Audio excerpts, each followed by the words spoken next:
দেশের পরিবেশ নিয়ে আমরা আলোচনা করেছি। দেশের শিক্ষা ব্যবস্থা নিয়ে আমরা আলোচনা করেছি।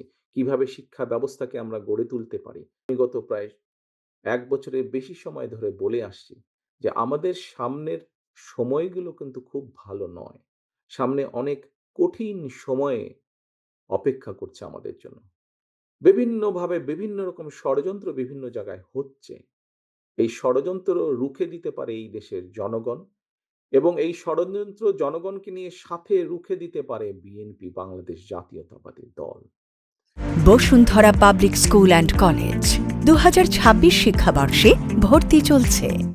এই ষড়যন্ত্র এই ষড়যন্ত্র রুখে দেবার একমাত্র উপায় হচ্ছে গণতন্ত্র, গণতন্ত্র এবং গণতন্ত্র।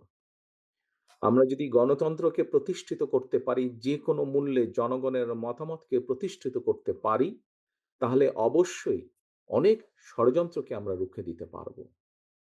কিন্তু ষড়যন্ত্রকে রুখে দিতে পারলেও তারপরেও কিন্তু সামনে অনেক কঠিন সময়। ক্ষেত্রে একটি অরাজকতা বিরাজ করছে। কাজেই আমরা এখানে আজকে অর্থনীতি নিয়ে আলাপ করেছি। আমরা এখানে তরুণ যে সমাজ, কয়েকজন তোমরা প্রশ্ন করেছো, তরুণ যে সমাজ তাদের সামনে সবচেয়ে বড় যেই সমস্যাটি তাদের কর্মসংস্থানের বিষয়। এই কর্মসংস্থানের বিষয় নিয়ে আমরা আজকে এখানে আলাপ করেছি। আমরা দেশের মানুষের স্বাস্থ্য নিয়ে এখানে আলোচনা করেছি। আমরা এখানে দেশের যে অর্ধেক সমাজ নারী সমাজ, এই নারী সমাজকে কিভাবে empowered করা যায় এবং তাদের contribution কে সমাজের মধ্যে নিয়ে আসা যায় এবং যেটার আ আ যেটার শুভ ফল দেশের অর্থনীতি, দেশের সমাজ ব্যবস্থা, পরিবার, স্বাস্থ্য সবকিছুর উপরে সে শুভ অবস্থাটা পড়বে।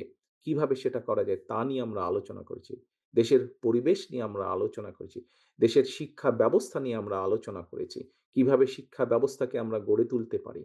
কিভাবে শিক্ষকদেরকে আমরা গড়ে তুলতে পারি সুন্দরভাবে। কারণ শিক্ষকদেরকে যদি আমরা গড়ে তুলতে পারি, তাহলে ভবিষ্যৎ শিক্ষা ব্যবস্থাকেও সুন্দরভাবে গড়ে তুলতে পারব। কিন্তু এই কাজগুলো করা কিন্তু কঠিন কাজ। নট ইম্পসিবল, কিন্তু অনেক কঠিন কাজ।